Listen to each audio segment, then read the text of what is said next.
Bonjour et bienvenue à cette nouvelle édition du Bulletin des régions, une émission produite grâce à la collaboration des télévisions communautaires autonomes associées à Cogeco. Qu'est-ce que ça évoque pour vous, le 5-10-15? C'est un espace absolument magnifique. C'était des belles professions dans ce temps-là? J'ai fait 40 ans, madame. Je vois l'homme comme un arbre parce que l'homme prend racine comme l'arbre. Avez-vous l'impression qu'il y a une relève pour ça? Est-ce qu'il y a des gens qui vont pour pas que ça se perde? C'est cette année que ça vaut vraiment la peine de venir au marché public. Ça représente une belle tradition, en fait, qui est un peu un porte-bonheur pour les pêcheurs.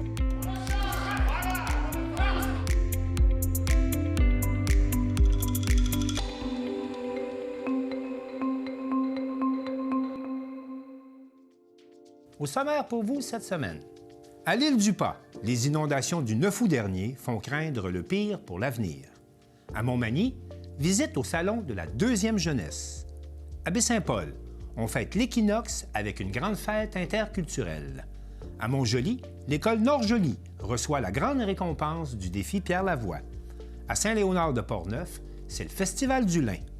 Dans la MRC des Basques, on accueille les nouveaux arrivants avec des Midi Boostify. À Saint-Léon-le-Grand, on visite le rucher artisanal Bimétal. Et pour commencer cette émission, on va se rendre à Bonaventure, où on souligne 25 ans de pratique des sages-femmes au Québec. Bonjour Caroline. Bonjour. Nous sommes rassemblés aujourd'hui ici pour quelle raison à Bonaventure? C'est un événement qu'on a organisé à Accès Sage-Femme Baie des Chaleurs pour souligner les 25 ans de la légalisation de la pratique sage-femme au Québec, puis aussi pour célébrer les 5 ans du service sage-femme ici dans la Baie des Chaleurs. Pendant une longue période plus récente, il y a eu des accouchements qui étaient faits vraiment exclusivement par les médecins. Puis il y a eu une mobilisation citoyenne qui a vraiment demandé pendant plusieurs décennies de ramener la pratique sage-femme. Puis cette pratique-là, maintenant, depuis maintenant 25 ans, elle est pratiquée légalement, elle est instaurée dans le système de santé. Il y a un bac sage-femme qui se donne de plusieurs années. C'est encadré par un ordre professionnel. Donc vraiment, là, on a une pratique sage-femme moderne puis qui est maintenant disponible dans plusieurs régions du Québec, dont la Baie des Chaleurs. Vous avez présenté votre nouvelle identité visuelle. C'est quoi l'histoire en arrière de ce logo-là? Bien, c'est un logo qui a été vraiment longuement réfléchi. On avait envie de faire un logo de service qui serait inclusif. Donc, on sortait un peu peut-être du traditionnel papa, maman, bébé pour pouvoir faire référence à un peu toutes les personnes qui pourraient avoir accès à une sage-femme. Donc, le rond sur le logo représente l'humain. L'humain qui peut être justement un parent, un bébé, une mère, peu importe. Et on sent que cet humain-là est supporté et entouré. Donc, que ce soit par les sages-femmes ou encore la communauté, l'énergie. Donc, l'idée était de créer quelque chose qui était enveloppant autour de ce personnage central-là. Puis, comme on est en Gaspésie, on voulait aussi sentir le territoire. Donc, on peut aussi retrouver la vague, la montagne, le soleil ou la lune selon l'énergie du moment. Donc, on cherchait vraiment à faire un logo qui susciterait un sentiment fort d'appartenance et qui nous permettrait aussi d'être reconnaissable. Il y a combien de familles qui ont eu recours aux sages-femmes dans la région? Si on compte les suivis complets, qui sont principalement ce que les sages-femmes font, on parle de plus de 130 familles là, qui ont eu des suivis complets, incluant prénatal, accouchement et postnatal, avec leurs sages-femmes depuis le début des services. Mais on offre aussi des services de façon ponctuelle, des fois sur référence d'un autre professionnel. Et puis, si on inclut tous les autres services, c'est plus de 300 Gaspésiens qui ont pu être en contact avec une sage-femme à une étape de leur parcours de périnatalité. Puis c'est quoi la différence entre la pratique sage-femme et celle en milieu hospitalier? Mais en fait, une des principales différences, c'est le suivi qui est vraiment un suivi qui est centré autour de la famille puis des besoins de la famille. Donc, il y a vraiment des processus de décision éclairés au niveau des choix, de faire des interventions, de passer certains tests. Puis, il y a aussi la continuité relationnelle qui est le fait que c'est la même sage-femme qui fait nos suivis tout au long de la grossesse, qui est présente à l'accouchement, puis dans les 6 semaines après l'accouchement. Donc, ça, c'est vraiment exceptionnel. Puis, il y a aussi le fait d'avoir accès plus facilement, je dirais, là, à la professionnelle. Donc, on peut la joindre les sages-femmes quand on a des questions, des inquiétudes. Puis il y a quand même une pratique qui est tournée aussi vers une philosophie qui est différente, là. Présentement, il y a combien de sages-femmes qui pratiquent dans la région? Mais ça a varié au cours des 5 dernières années. Présentement, il y a une responsable du service sage-femme, puis il y a 2 sages-femmes qui pratiquent, puis il y a aussi d'autres sages-femmes qui complètent ponctuellement l'équipe. Fait que pour l'instant, c'est ce qui est en place pour la Baie des Chaleurs, là. Est-ce que vous aviez remarqué qu'il y avait comme un manque de reconnaissance envers cette profession-là? Mais dans la baie des Chaleurs comme telle, il y a une bonne collaboration avec le milieu hospitalier. Présentement, avec le service d'obstétrique de l'hôpital de Maria, il y a vraiment une belle collaboration. Il y a eu beaucoup d'échanges qui se sont faits, puis vraiment une reconnaissance mutuelle qui s'est bâtie. Par contre, on peut dire que le service a pris 10 ans à s'implanter dans la baie des Chaleurs. Il y a eu des mobilisations pendant 10 ans au niveau des citoyens et des citoyennes. Donc, ça a été vraiment long avant de convaincre autant le gouvernement au niveau provincial que régional de venir instaurer un service ici. Puis, à l'échelle du Québec, c'est sûr qu'on reconnaît quand même un manque de reconnaissance en général envers la profession. Il y a eu dernièrement aussi, dans les dernières années, des mobilisations des sages-femmes pour améliorer leurs conditions de travail. Donc, c'est sûr que ça persiste. Les sages-femmes, ils ont manifesté qu'ils étaient contre le projet de loi 15. Est-ce qu'il y a eu du développement, des pourparlers avec le gouvernement? Il y a finalement eu des amendements qui ont été acceptés par le gouvernement, qui étaient proposés par le regroupement des sages-femmes. Donc, il y a eu des améliorations. Puis c'est sûr que là, le projet de loi est passé. Il y a des changements qui sont en train de se mettre en place. Fait que c'est difficile là, de juger de l'effet vraiment du projet de loi 15 comme tel, mais on va suivre ça assez précisément là, pour pouvoir en commenter plus tard. Vous, personnellement, vous avez eu recours à une sage-femme. Qu'est-ce que vous avez retenu de cette expérience-là? Sincèrement, je trouve ça extraordinaire comme profession. Vraiment, c'est un suivi qui est attentionné, qui est vraiment centré, comme je le disais, sur la femme, sur la famille, sur les décisions. On peut vraiment être au centre de l'expérience là, de l'accouchement, puis de donner naissance, d'accueillir une nouvelle personne dans notre famille. Donc, toutes les sphères de la vie d'une famille sont abordées au fil des suivis. Puis, je trouve que j'ai vraiment pu avoir une bonne compréhension de ce qui se passait au niveau physiologique, de comment aborder l'accouchement, comment se préparer à l'accouchement, c'est quoi le rôle que moi je peux avoir puis sur mon accouchement, comment je peux me préparer vraiment. Puis ensuite, avoir le suivi aussi dans les 6 semaines qui suivent, ça permet vraiment de boucler la boucle, là, vraiment d'accueillir le nouveau-né puis d'avoir les conseils encore de cette même personne-là qui nous a suivis. Puis pour mon deuxième enfant, j'ai pu avoir accès à l'accouchement à domicile, ce qui est seulement permis avec les sages-femmes. Puis ça, c'est vraiment une expérience qui, pour moi, était exceptionnelle. Moi, je le recommanderais à tout le monde, vraiment, parce que c'est un service qui permet vraiment de faire des choix éclairés pour soi et pour son bébé. Et j'ai beaucoup apprécié l'accompagnement qui était chaleureux et vraiment personnalisé aussi. J'avais accès à beaucoup d'informations par rapport à ma grossesse.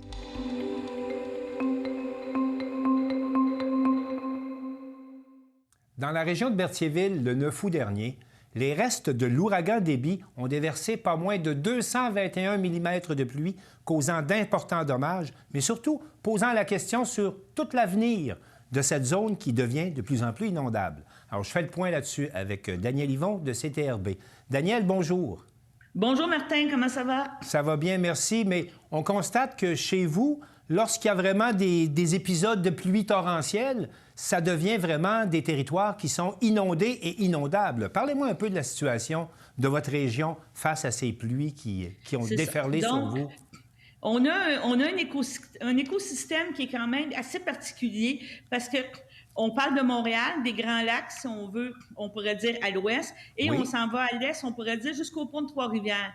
On parle du pont de Trois-Rivières parce que c'est au début que l'influence des marées est importante, mais oui. Entre ça, on existe et on est au confluent de la rivière des Outaouais qui jette dans le fleuve. Vous avez les Grands Lacs et ça l'a créé au fil des années un écosystème vraiment spécial parce que tu as la voie maritime, donc il y a eu du dragage qu'on appelle. Il y a eu du creusage, il y a eu de l'élargissement des voies pour faire passer de plus en plus les bateaux.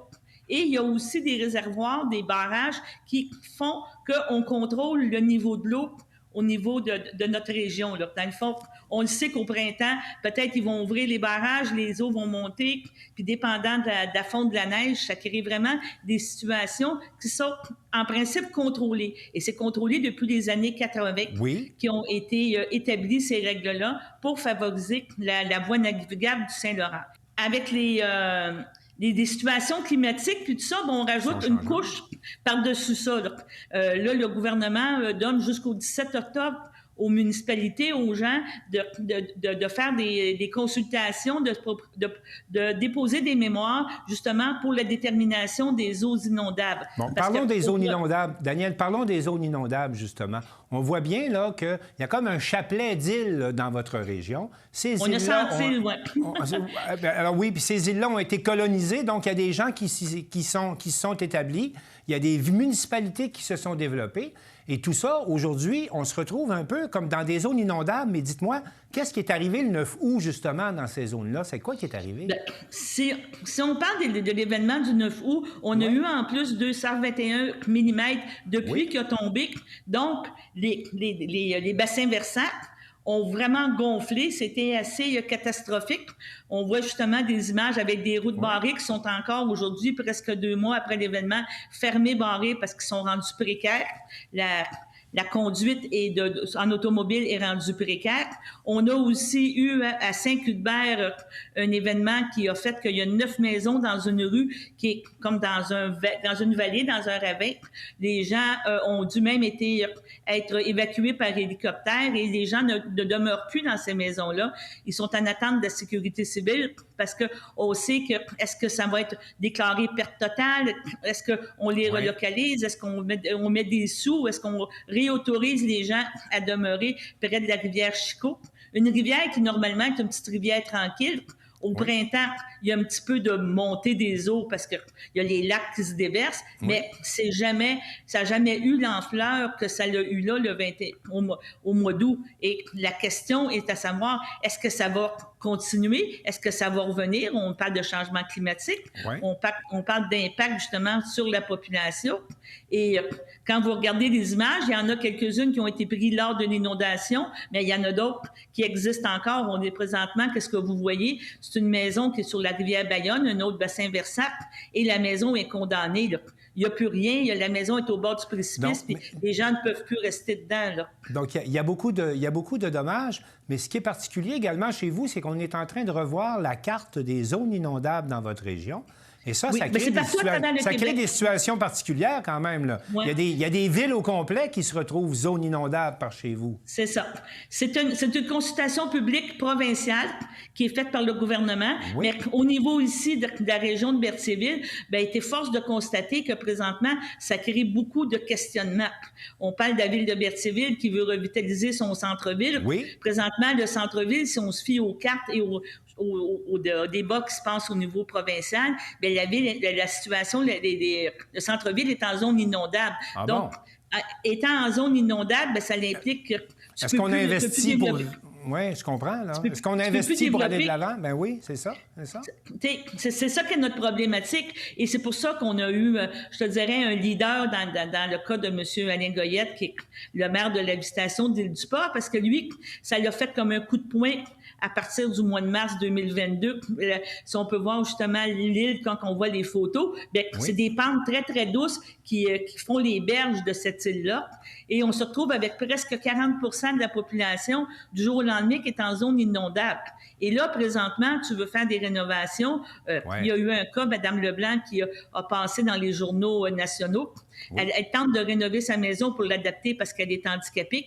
Et autant au niveau de la municipalité que de la MRC, donc au bout de la ligne du gouvernement, elle n'obtient pas les permis de rénovation parce qu'il dit que c'est en zone inondable. Donc, tu as un droit acquis d'être là, mais la minute que tu fais une transformation, ça ne fonctionne pas. La minute que tu passes au feu, tu ne peux plus reconstruire. Donc, c'est vraiment une grosse problématique et ça crée des anxiétés, là. Et l'autre chose, Daniel, il faut le mentionner, c'est de se retrouver dans ces zones-là qui sont inondables par rapport aux événements qui se provoquent.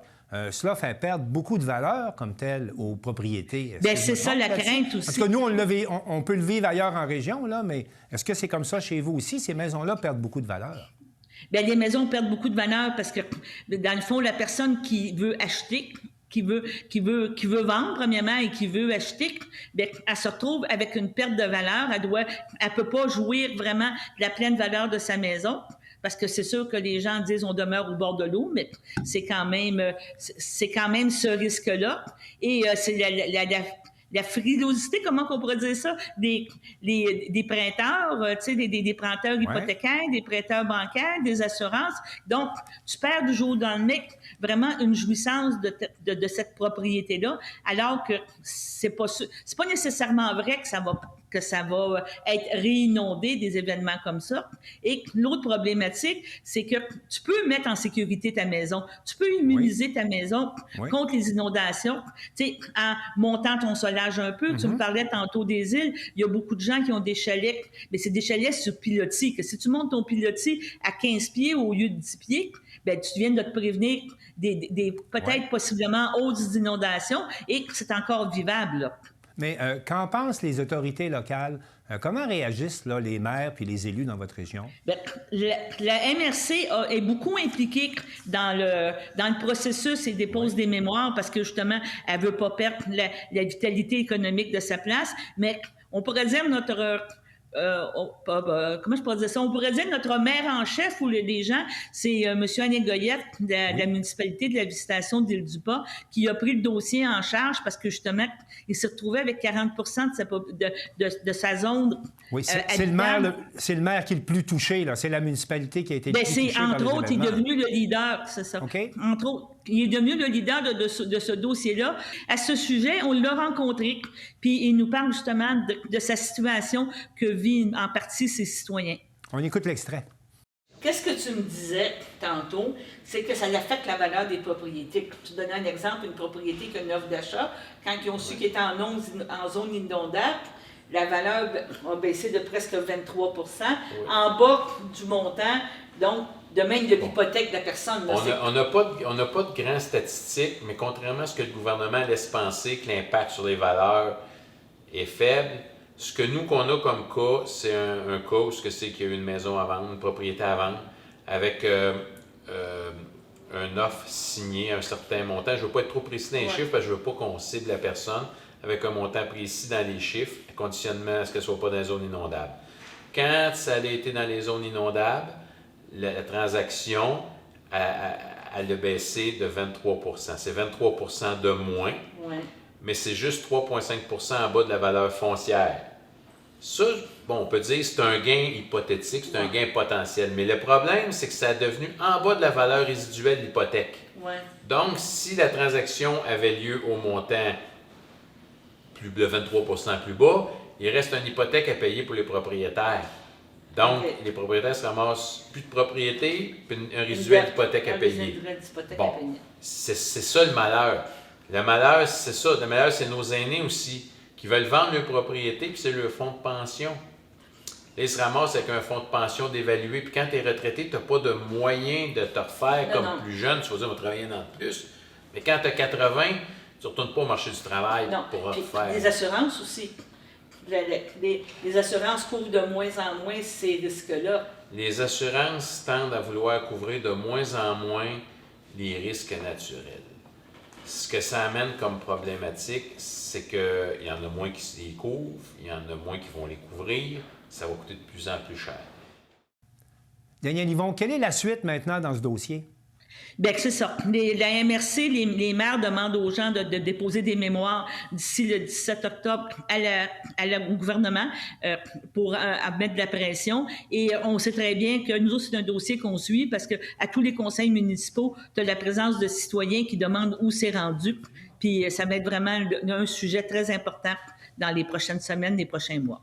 Daniel Yvon, merci beaucoup d'avoir fait le point avec nous et à la prochaine. Merci.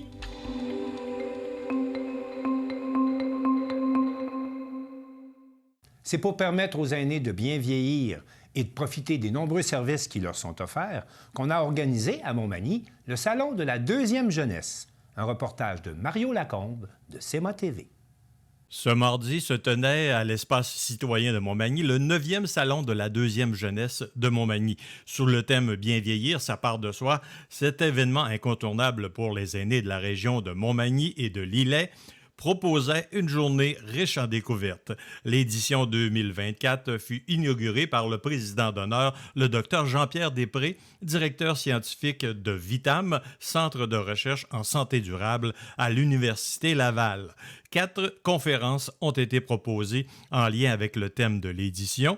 Il y a eu aussi plus de 30 exposants sur place pour présenter différents services et pour clore cette belle journée, un spectacle hommage à Johnny Cash. Steve Gobeil, travailleur de milieu au service des aînés, nous brosse ici les grandes lignes des activités de la journée. Oui, alors on est bien content du déroulement de la journée. Alors, c'est un bon succès encore cette année, avec plus de 200 participants aînés et plus de 30 kiosques qui représentent des organismes, des services qui s'adressent aux aînés qui sont offerts dans la région de Montmagny et de Lillet. Alors, c'est les kiosques, justement, des organismes qui viennent présenter leurs services, qui peuvent s'adresser aux aînés pour les aider à bien vieillir, à rester à domicile, lorsqu'ils rencontrent des difficultés, des fois connaître les ressources qui sont sur le territoire, autant pour le transport, la popote roulante, l'aide à domicile, la coop à l'entretien à domicile, la prévention des chutes à domicile aussi. Alors, M. Gobeil nous parle aussi des principales conférences au programme de cette journée du 9e Salon de la deuxième jeunesse. Du côté de l'amphithéâtre, on avait là, Eva Racine, une neuropsychologue, alors qui venait parler de la santé cognitive, de l'importance justement en vieillissant, de rester stimulé, de rester impliqué dans dans sa vie pour favoriser notre bien vieillir de notre cerveau. En santé le plus longtemps possible, hein, qui est le souhait de tous aussi. Et de l'autre côté, ce matin, on avait le docteur Michel Morin qui venait parler de le côté affection et sexualité en vieillissant. Hein, des fois, qui est un peu un sujet tabou, mais qu'on a besoin de parler aussi, que en vieillissant, bien, nos besoins physiques ne changent pas non plus. Hein. Alors, tel que nous le mentionnait M. Gobeil, le concept de bien vieillir fait référence à la capacité à vivre en bonne santé et le plus longtemps possible. Mario Lacombe, à l'espace citoyen de Montmagny pour CEMA TV. Information.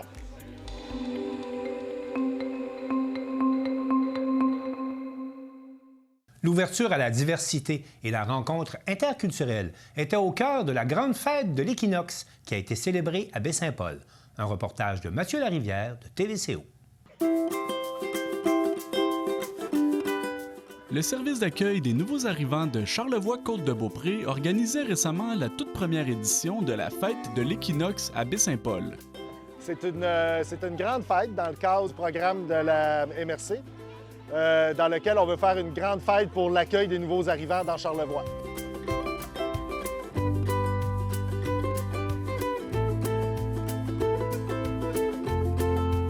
Une foule d'activités ont été planifiées dans le cadre de cette journée.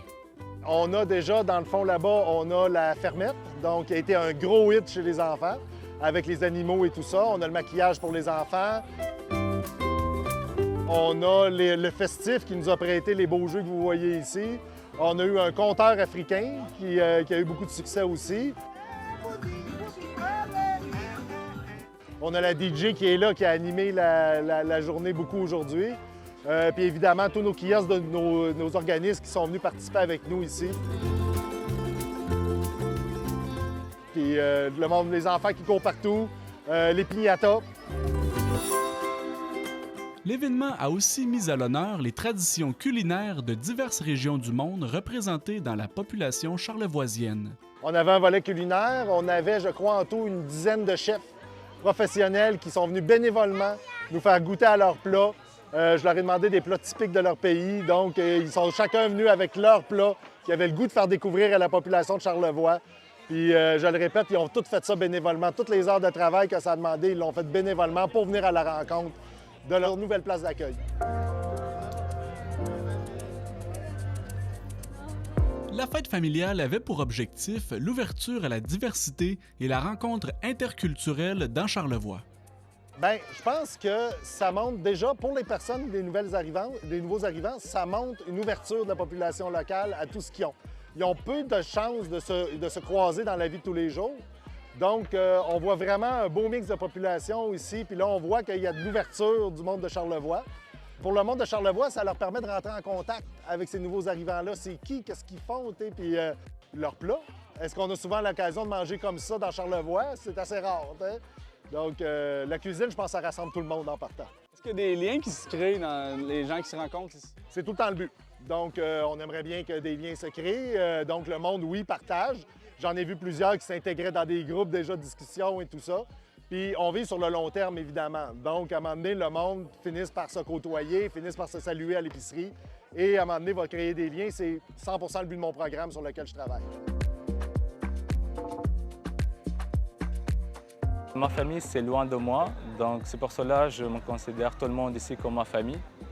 Ma première famille ici, c'est mon employeur, c'est mes collègues de travail. Après, c'est mes amis, donc les autres nationalités ici. Comment tu vis le fait d'être éloigné comme ça des origines, de la famille, de tes amis là-bas? Je vois que ça nécessite beaucoup d'efforts mentaux, vraiment, pour vraiment trouver d'autres repères, d'autres ressources, c'est ça. Donc c'est pas facile, mais on fait des événements, c'est des événements récréatifs comme ça, et ça nous facilite la vie, ça nous permet vraiment d'être actifs, de rencontrer des gens et de faire pas mal des activités. Ce type d'événement rend possible le déboulonnage des préjugés à l'égard des personnes issues de l'immigration. Ça lutte contre tous les préjugés aussi. Quand on entend des trucs comme ils profitent des programmes, les programmes sociaux, ils vont faire de l'épicerie gratuite, admettons, des trucs comme ça, mais quand ils les voient, puis quand ils se rendent compte que c'est du monde qui travaille fort, mais qui arrive ici, qui n'ont rien, on comprend mieux pourquoi, des fois, il peut y avoir des difficultés. À la moindre petite embûche, des fois, bien, ça nous fait tomber. C'est important d'avoir de l'aide socialement, que tout le monde appuie ces gens-là. On en a besoin, là. On en a besoin dans la région. Là. Puis, au-delà du travail, ça fait une ouverture sur le monde qu'on a ici. Je suis ici depuis, on va dire, 6 mois. Et du coup, je reste quand même considéré comme un nouveau arrivant. Parce que j'ai passé pas mal de situations, que c'est pas difficile. C'est pas facile plutôt pour nous, pour bien s'intégrer. Donc je me mets à la place de tout le monde ici. Et ça me permet aussi d'avoir une autre vision. Donc de savoir où je me suis placé maintenant par rapport aux autres qui viennent de venir, ou les anciens aussi. Parce que c'est une opportunité pour rencontrer les anciens ici, les anciens arrivants et tout. Alexis Côté explique que la mise sur pied d'événements interculturels comme la fête de l'équinoxe permet de réfléchir collectivement aux obstacles que rencontrent les nouveaux arrivants dans une région comme celle de Charlevoix. Déjà, on peut dire qu'un obstacle qui est très souvent cité, c'est la langue.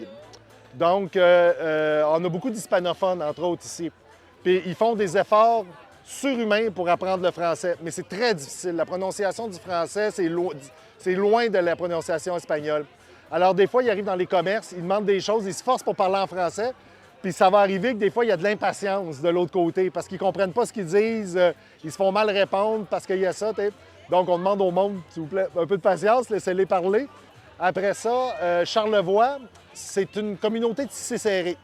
Puis ça, c'est vrai pour tous les nouveaux arrivants. Moi-même, qui est dans Charlevoix depuis bientôt 4 ans, j'arrive de Montréal, je l'ai vu au début. Il y a comme... Le monde sont très ouverts, très gentils, mais pour rentrer dans les cercles, là, c'est plus difficile. C'est vraiment des communautés qui sont habituées de se côtoyer tout le temps. Donc, quand on vient de l'étranger puis qu'on voit ça, bien, des fois, on n'est pas habitué comme ça. On n'est pas habitué. On est habitué à vraiment l'esprit de village. Pour beaucoup de monde, c'est ça. Donc, de ne pas être intégré dans ces cercles-là, ça peut être difficile pour eux.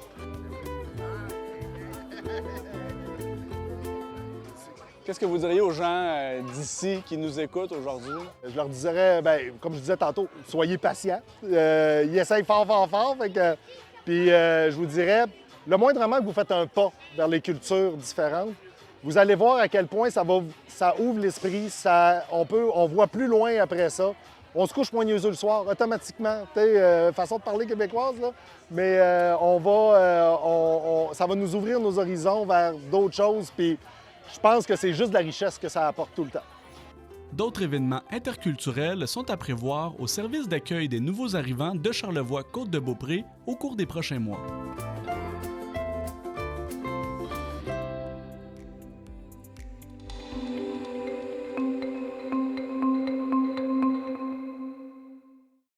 le défi Pierre Lavoie propose aux écoliers du Québec d'accumuler des blocs d'énergie pour ainsi adopter de saines habitudes de vie. Marc Després, de TV Métis, nous apprend que ce sont les jeunes de l'école Nord-Joly, à Montjoly, qui ont été récompensés pour leurs efforts. Alors aujourd'hui, on a la chance d'accueillir à Montjoly la grande récompense du défi Pierre Lavoie. C'est quoi exactement?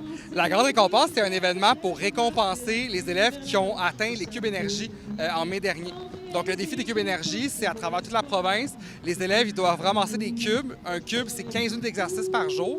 Et le plus de cubes qui est ramassé, le mieux c'est. Donc, c'est l'école qui vont participer, c'est un effort collectif. Et nous, ensuite de ça, en septembre, on sélectionne au tirage au sort une école par région administrative. Donc, nous, on fait une tournée de 4 semaines pour aller récompenser les écoles de leur effort collectif face au défi des cubes énergie du printemps dernier. Donc, à ce moment-là, ça veut dire que Montjoly est récipiendaire de quel territoire? Oui, exactement. Oui, donc la région du Bas-Saint-Laurent, c'est à Montjoly qu'on a arrêté cette année. Donc, quand je dis c'est un tirage au sort, c'est parce que le sport, il faut en faire. C'est pas une course, c'est pas comme le fait d'en faire le plus possible, c'est vraiment de se dépasser soi-même. Donc, il n'y a pas une école qui est meilleure qu'une autre, c'est que là, on a vraiment tiré au sort. Et c'est l'école de Nord-Joly qui a remporté pour le Bas-Saint-Laurent. Et donc, aujourd'hui, nos jeunes ont un avant-midi où on fait plein d'exercices. Oui, exactement. Ça consiste en un parcours actif qu'on fait à travers toute la cour ici. Donc, c'est vraiment pour les faire bouger avec un parcours coloré, surdimensionné. Ensuite de ça, on a un spectacle avec une artiste multidisciplinaire qui est là pour un petit 30 minutes. On a fait un hymne à la grande récompense pour les féliciter d'avoir fait les cubes énergie. Et ensuite, c'est une récré survoltée pendant une petite heure. Donc, on a fait des jeux géants un peu partout dans la cour. Donc, on les félicite, on les laisse jouer et après, nous, on repart, on s'en va à une autre école. Donc, c'est ça, le territoire est grand. On fait un tour de la province. Oui. Donc là, hier, on était en Gaspésie. Aujourd'hui, c'est Bas-Saint-Laurent. On s'en va dans le coin de Bécomo demain. On fait Chaudière-Appalaches, Québec. Et lundi, on repart puis on fait 4 autres écoles. Et sans aucun doute, lorsque vous apprenez à l'école qu'ils gagnent cette belle récompense, quelle est leur réaction? Ils sont super contents parce que c'est vraiment un événement surréel pour eux quand on arrive. Donc, c'est vraiment d'amener le grand défi comme concrètement dans leur cours. Parce qu'on a la tournée qui se dure toute l'année, mais la grande récompense, c'est vraiment un événement spécial pour ces cubes-là. Fait qu'ils sont super contents, ils acceptent tout de suite, puis ils veulent qu'on vienne faire divertir les jeunes. Les jeunes sont contents, surtout qu'on leur remet aussi des souliers gratuits. Fait que ça, c'est vraiment le gros highlight des jeunes. Quand on arrive, ils ont toute une paire de souliers gratuites pour les féliciter de leur exploit. Donc, c'est très motivant pour eux à ce moment. Ah oui, 100%. Les souliers, je pense que c'est vraiment le moment où les jeunes ils sont contents de recevoir ça. Parce qu'on arrive dans leur classe, on dépose le sac, là, ils ont le gros cadeau, et ensuite, ils s'en viennent, et là, on fait la fête. Et est-ce que cette formule existe depuis plusieurs années? La grande récompense à ton école, c'est la 3e édition. Avant, on avait une édition qui se faisait au Stade olympique, qui a duré 9 ans. Donc, c'était vraiment que toutes les écoles venaient nous rejoindre au stade. Il y avait une journée complète, il y avait un spectacle. Le lendemain, les élèves allaient à la ronde. Et là, on a fait une édition comme un peu différente, surtout due à la pandémie. Mais c'est qu'on se déplace vraiment pour amener un événement chez eux. Parce qu'on s'entend que c'est quand même beaucoup de routes pour une école, exemple, de Chibougamau, pour venir avec tous les élèves en autobus. Fait que c'était un peu plus simple pour nous de venir directement. Puis à chaque année, on a comme une nouvelle formule qu'on essaie d'adapter. Ouais. Et c'est quand même intéressant parce que c'est vraiment tous les jeunes de l'école qui peuvent y participer. Ah oui, tous les jeunes sont là. On peut pas arriver et faire c'est juste les premières années. C'est vraiment tous les élèves. La plus grosse école qu'on a, je pense, c'est 375 élèves. Fait que c'est celle de Québec, je crois. Ouais. Et à ce moment-là, donc, c'est plus facile peut-être de réussir à convaincre aussi les jeunes d'accumuler ces fameux cubes-là. Ah oui, exactement, mais on n'en parle pas vraiment. T'sais, oui, il y a la grande récompense en école qui est discutée un peu dans Cube Énergie, mais ils font vraiment pour le plaisir, parce que c'est comme un petit événement qu'ils font pendant 3 semaines. Ils accumulent comme leur petit cube, ils cochent dans leur carnet avec leurs parents. Fait que je pense que c'est juste de participer à cet effort-là ensemble. Puis ensuite, on a la surprise de la grande récompense. Et en même temps, ça inclut les parents dans l'aventure. Bien oui, on veut qu'ils viennent. Pas juste les jeunes, il faut qu'ils fassent du sport. Là. Les parents, il faut qu'ils viennent aussi. Ouais. Et à ce moment-là, est-ce qu'on sait déjà s'il y aura une récidive pour la prochaine année? Ah oui, c'est pas officialisé, mais normalement oui, parce que le défi des cubes va déjà se mettre en place dans les prochains mois. Ça va être annoncé prochainement également. Donc, c'est une formule gagnante qu'on a depuis le tout début du grand défi. C'est apprécier des écoles. Ils participent toujours en grand nombre. Donc, c'est sûr à 100% qu'on va revenir. Pas besoin de faire des efforts surhumains non plus, là. Ça s'adapte pour tout le monde. Non, pas du tout. Tu peux aller faire une marche. Le but, c'est de faire un effort physique. Donc, ton effort physique, ça peut être prendre une marche, ça peut être jouer au soccer, c'est n'importe quoi. Le but, c'est juste que tu sois actif. Parce que chaque personne peut être active d'une différente façon. Et à ce moment-là, donc, il faut dire que dans la visite, on est chanceux. Je pense qu'il y a eu 2 écoles gagnantes dans le passé. Je pense que c'est la 3e en très peu. Je pense que c'est la 3e à Montjoly. Ouais. Non, c'est ça, on aime bien ça venir ici. On aime bien ça. Donc, on est chanceux. Vous êtes chanceux. Oui, vous êtes chanceux. Je pense que l'année passée, c'était à la Rédemption. Oui. C'est ça, ouais. Donc, écoute, on essaie le plus qu'on peut. Donc, on félicite tous ces jeunes-là aujourd'hui, c'est une belle récompense. Ah oui, vraiment. Vraiment. Puis, tu sais, ça leur prend pas beaucoup pour être heureux. Là, on avait un spectacle qui était là, mais ils veulent courir partout, ils veulent faire les obstacles. T'sais, on veut pas les restreindre à faire juste une activité. Vas-y, partout, puis il n'y a pas de problème. Donc, l'important, c'est qu'aujourd'hui, encore, on peut dépenser son énergie. Oui, on y va tout le temps. Et on l'a vu tantôt aussi, dans le parcours à la fin, les jeunes ont facilement rempli leur cube. Ah oui. Oui, puis on a fait une formule où il y avait comme un cube énergie géant de balles, où là, on pouvait accumuler ces balles, mais tu vois concrètement c'est quoi. Parce que c'est écrit sur notre camion écran, tu vois vraiment les lignes s'avancer. Fait qu'ils sont dans l'aventure, ils peuvent voir. C'est pas comme si tu fais juste courir, puis that's it. Là, tu as un objectif à atteindre. C'est ça qu'on voulait amener dans la garde récompense cette année. Et on est associé aussi avec les secteurs de Matane, de Rimouski, de la Matapédia. Donc, ça démontre qu'eux aussi, dans leur coin, ils peuvent participer. Puis, il faut s'inscrire. Oui, il faut s'inscrire. Oui, parce que nous, ça commence la tournée à la fin de la grande récompense. Puis, les cubes énergie, on va commencer les inscriptions un peu plus tard. Fait que oui, on incite tout le monde à s'inscrire. On veut que les gens participent. Et sinon, s'il y a un professeur qui veut avoir plus d'informations, est-ce qu'il y a un site? Oui, c'est sur le gdpl.com. Donc, le grand défi à la voix, donc le gdpl.com. Toutes les informations sont là-dessus. Bien, on va vous laisser justement aller compléter la journée d'aujourd'hui. Merci. Merci d'être venu.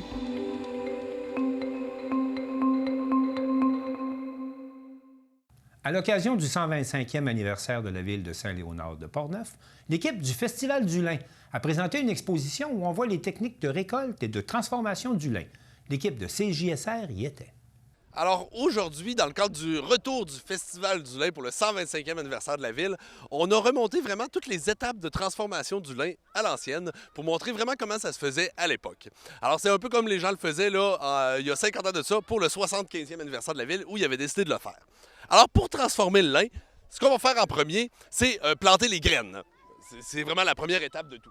Les petites graines, ils sont dans les caboches de lin juste ici. À l'intérieur de cette caboche-là, il y a entre 8 et 10 graines de lin. Ces graines de lin-là, c'est une variété particulière. Nous, ce qu'on utilise, c'est du lin textile. Il existe aussi du lin oléagineux, qu'on utilise beaucoup plus pour les graines de lin et pour l'huile. Et il existe aussi le lin textile et le lin décoratif. Donc, 3 variétés différentes.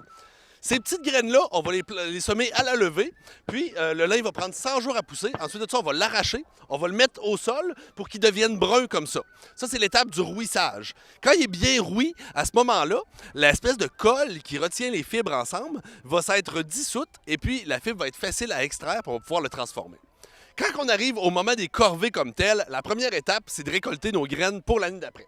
Alors, ce qu'on va faire, c'est le battage du lin au fléau. Alors, le fléau, c'est l'outil que notre bénévole tient aujourd'hui dans ses mains. C'est vraiment 2 bouts de bois reliés par des lanières de cuir. Et puis, avec son outil, il va venir frapper sur les petites caboches de lin, les petites boules, pour libérer les graines de lin. Ça fonctionne très bien. Par contre, ce qu'on retrouve par terre, c'est beaucoup de paille, les résidus de la caboche, qui sont mélangés aux graines. Donc, on va vouloir trier ça pour pouvoir le conserver comme il faut pour l'année d'après. C'est à ce moment-là qu'on va faire le vannage. Alors, ici, on a M. Yvon qui va nous faire une petite démonstration de vannage. Est-ce que tu veux nous montrer ça? Donc, vous voyez à l'intérieur, il y a beaucoup de paille qui est mélangée aux graines. Donc, en utilisant le vent, on va venir, comme ça, lancer les graines en l'air. Et puis, ça va faire une espèce de petit tourbillon d'air à l'intérieur qui va chasser toutes les pailles plus légères et on va conserver que les graines plus lourdes. On voit à l'intérieur, c'est déjà en train de devenir brun foncé. C'est vraiment la couleur des graines de lin. Donc, on va pouvoir mettre ça en pot et le conserver pour l'année d'après. Après ça, on va vraiment commencer les étapes de transformation de la fibre comme telle. Alors, la fibre, c'est réellement l'écorce du lin. On le voit juste ici. Si on détache, on voit que la fibre se retrouve à l'extérieur, puis à l'intérieur, il y a une petite paille qui est blanche-jaunâtre. Et puis, celle-là, on va la casser, on va l'enlever, puis on va conserver que l'écorce du lin. Pour enlever cette paille-là, ce qu'on va faire, c'est qu'on va faire le brayage. En termes français de France très beau, ça serait le broyage. Mais en langage de l'époque, ce qu'on va faire, c'est du brayage. Je vais te montrer rapidement le brayage.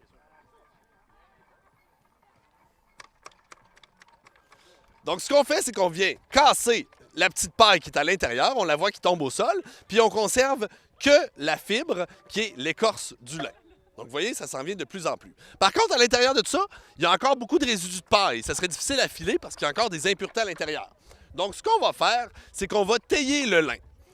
Pour tailler le lin, on peut utiliser un petit couteau en bois ou on peut aussi utiliser le moulin flamand. On va envoyer une couette de lin à l'intérieur.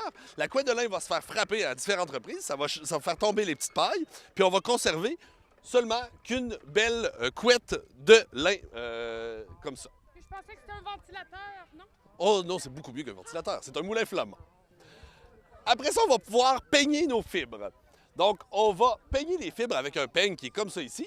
Donc, on envoie une couette à l'intérieur, on tire. On a un très bel exemple juste ici. Continue, continue. Montre-nous ça, montre-nous ça. On l'envoie comme ça à l'intérieur. Puis, ça va finir de détacher toutes les fibres. On va obtenir des fils très, très fins. Et ça va aussi enlever, mélanger, ça va enlever l'étoupe de la filasse. La filasse, c'est les plus longues fibres, puis les fibres les plus courtes, c'est l'étoupe. Ce qu'on utilisait autrefois pour isoler les maisons en bois rond et calfeutrer des bateaux aussi. Donc, vous voyez, ça devient vraiment comme des cheveux très, très fins, très soyeux. Après ça, on va filer notre lin. Un filage au rouet. Donc, ça, c'est vraiment le rouet qui était utilisé par nos grands-mères et nos arrière-grands-mères. Donc, ça fonctionne à pédale. On active la machine. Cette machine-là va faire deux opérations en même temps. Elle va torsader les fibres qui vont former le fil, mais en plus de ça, c'est qu'elle va tirer le fil à l'intérieur qui va venir s'enrouler sur la bobine qui est juste ici. Donc, c'est un mécanisme très simple, mais très astucieux, qui nous permet de filer comme ça des très beaux fils en continu. Une fois que c'est fait, bien là, on peut vraiment aller à la dernière étape, qui est le tissage. Mais on peut aussi le transformer différemment. On pourrait tricoter, faire des nœuds, faire de la dentelle. Et le tissage, ça, c'est l'expertise de nos fermières ici à Saint-Léonard, donc qui sont placées juste au bout là-bas, qui ont des petits métiers à tisser, puis qui expliquent toute la science du tissage, qui est très compliqué aussi. Il faut tout entrecroiser les fibres comme il faut pour obtenir un beau tissu, puis on peut faire des motifs aussi au travers de ça. Alors aujourd'hui, au Festival du lin, en plus de ça, on avait de la vannerie, donc des produits qui sont faits avec du lin plié. On a aussi de l'artisanat autochtone avec Yannon Chia qui est en train de faire une démonstration de perlage à l'ancienne. Et on a Ksenia Kiseleva de Métier Doré qui est une experte fileuse qui fait des démonstrations, en plus de nos fermières. Donc, sur le site du Festival du lin, toutes sortes d'activités. On s'amuse bien.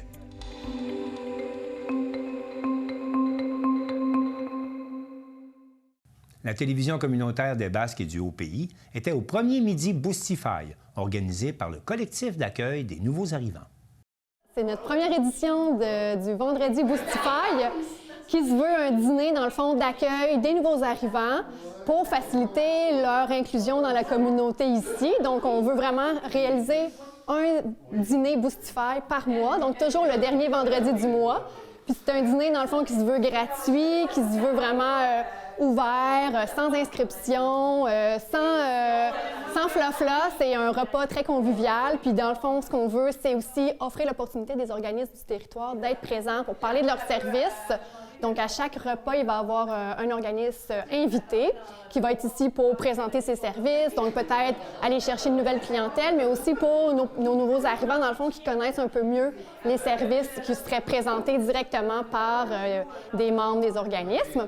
Donc, habituellement, on avait l'habitude de faire un repas annuel d'accueil, mais là, on s'est dit que compte tenu qu'on accueille de plus en plus de nouveaux arrivants sur notre territoire, attendre le mois de janvier pour faire un repas d'accueil, ça pouvait être loin, puis on pouvait risquer dans le fond, de passer un peu à côté de notre mission, qui est vraiment d'avoir un bon accueil, puis faciliter un enracinement sur le territoire. Donc, c'est pour ça qu'on a décidé de faire des plus petits événements, mais vraiment mensuels. Puis, donc, aujourd'hui, c'est notre premier. Le prochain sera le 28 octobre, toujours un vendredi. On y va vraiment à la bonne franquette, comme on dit. Donc, c'est un repas, somme toute, léger.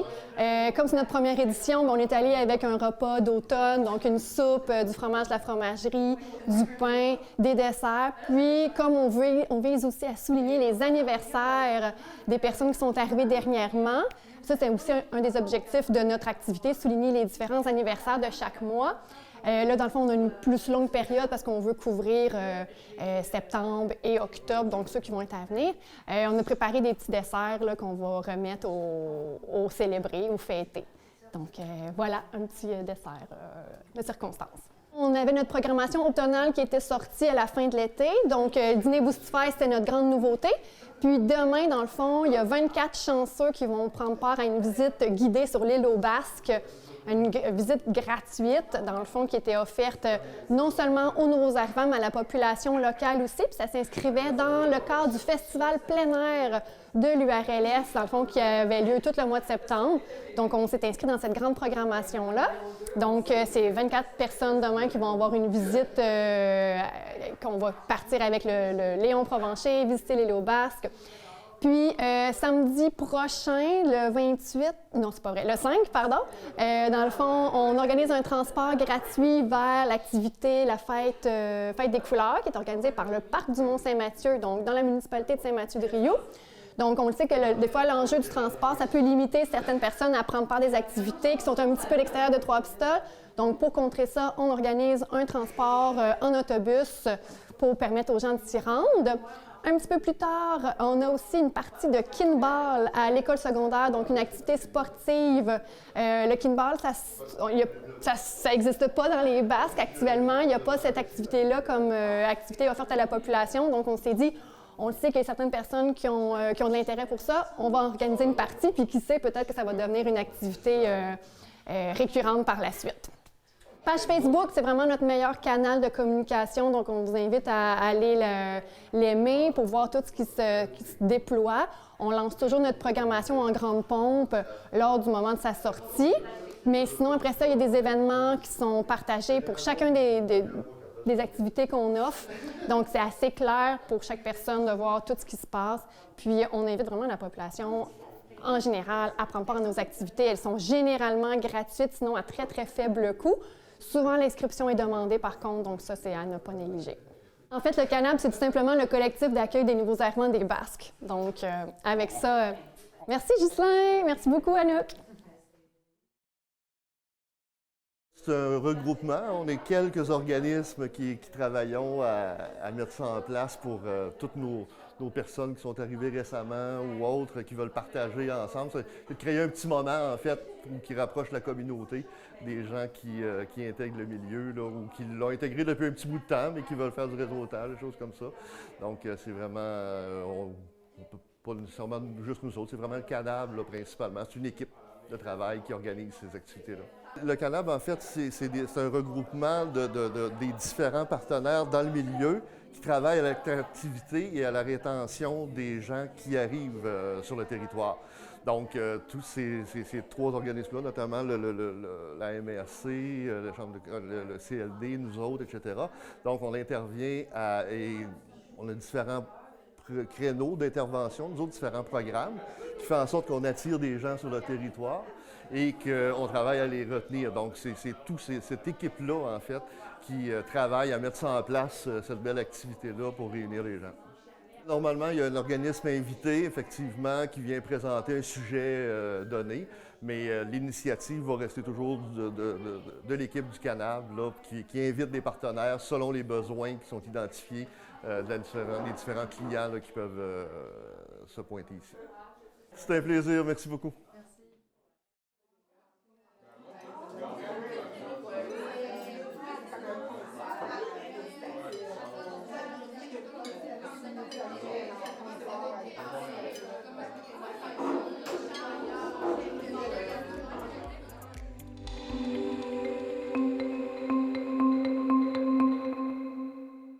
Marc Baudouin de la TVC Matapédia s'est rendu au rucher artisanal Bimétal et nous présente, dans le premier de 2 reportages, comment on récolte le miel. Je suis à Saint-Léon-le-Grand au rucher artisanal matapédien Bimétal. Je vais être initié à l'apiculture et mieux comprendre qu'est-ce que c'est. Je vais aller maintenant rejoindre les propriétaires. Je suis en compagnie des apiculteurs amateurs Joséanne Otis et Frédéric Blanchet. Bonjour! Bonjour! Donc, on va découvrir l'apiculture aujourd'hui. En quoi ça va consister? Qu'est-ce qu'on va faire? En fait, aujourd'hui, on va aller faire une inspection hebdomadaire. C'est ce qu'on fait à toutes les semaines au rucher. Avec une inspection, c'est quoi? Bien, on va s'assurer que la colonie est en bonne santé. On va regarder, premièrement, si la reine pond. S'il y a une reine, si elle pond. Et ensuite de ça, si elles ont besoin d'espace, on va leur offrir de l'espace. On est prêt. Quoi que ce soit qui arrive. On va finir de s'habiller, puis on y va.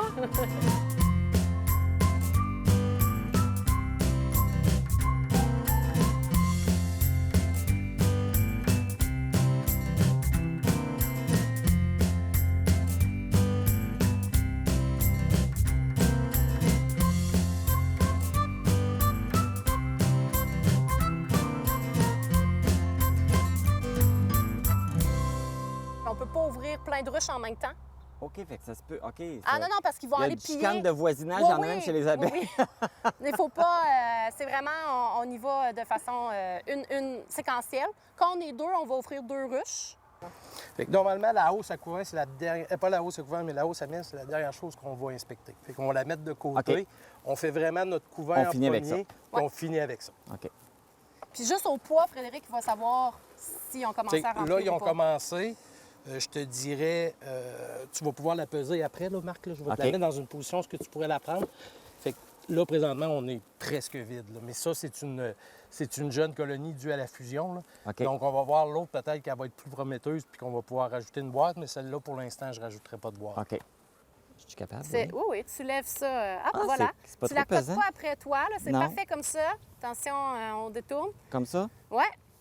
Donc, ça pèse combien, selon toi, Marc? Bien, c'est pas très pesant. Non, hein? C'est pas très pesant. En tout cas, celle-là n'était pas pesant. 5 à 10 livres. Oui, non, c'est ça. Elle est vraiment pas Même lourde. pas, En fait, je pense je l'ai mis... qu'une poche de patate est plus pesante que ça. Et puis, il peut y avoir combien d'abeilles en tout dans un rucher comme ça? Dans une ruche, à la fin de l'année, on va avoir autour de 70 000 abeilles. Présentement, on est peut-être plus à 15 000... 20 000. 20 000. Sur la ponte, là, chaque face de cadre représente à peu près 3 500, tu 3 penses, 500 cellules? œufs. Fait que chaque alvéole, l'ensemble sur une face, ça veut dire 7 000 7 000 par cadre. cadre. Là, ça, à partir du moment que tu es capé à 100 sur du couvain. OK. Mais une bonne reine peut pondre jusqu'à 2 000 œufs par jour. Hein? Donc, elle ne chôme pas, Madame la reine. Elle n'a pas le choix parce que je pense que l'espérance de vie des abeilles n'est pas très longue, hein? Pour les ouvrières, c'est très court. En plein été, c'est 35-40 jours.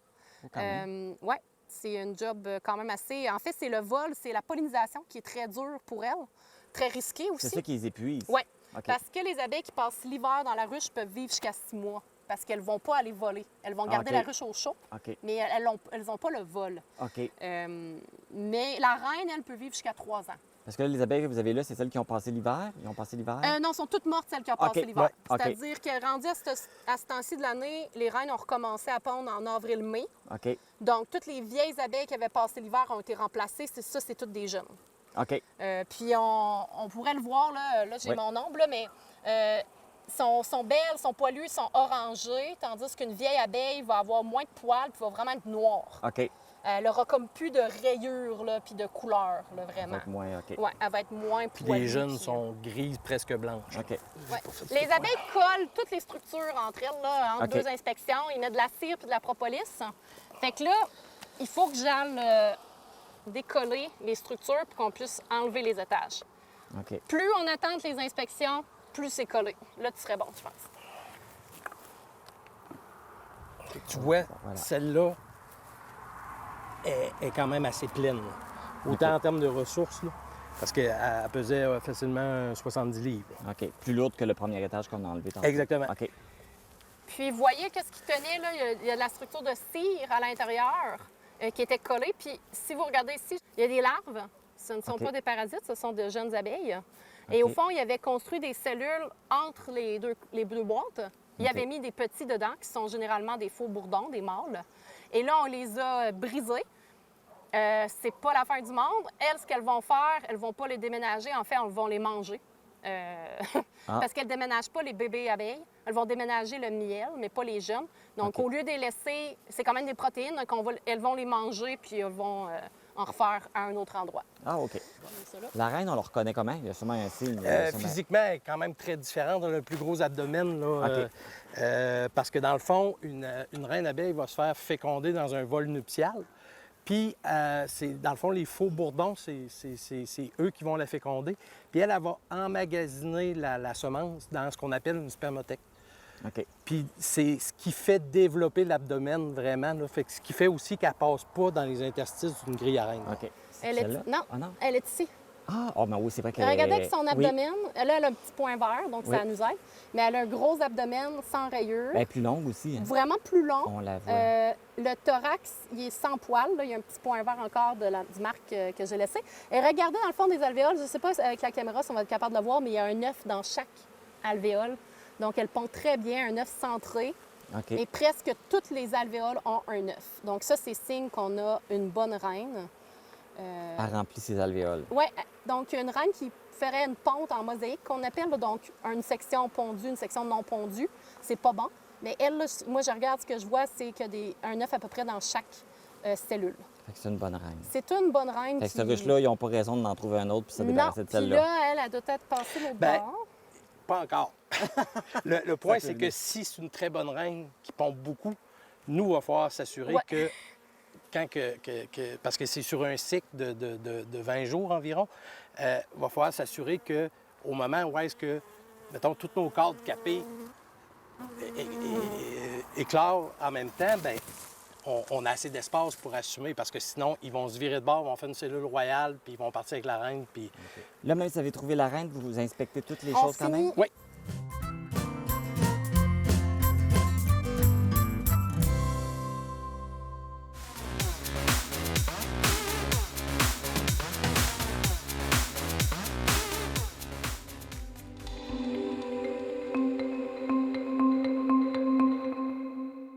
C'est tout pour le Bulletin des régions cette semaine. J'espère que ça vous a plu.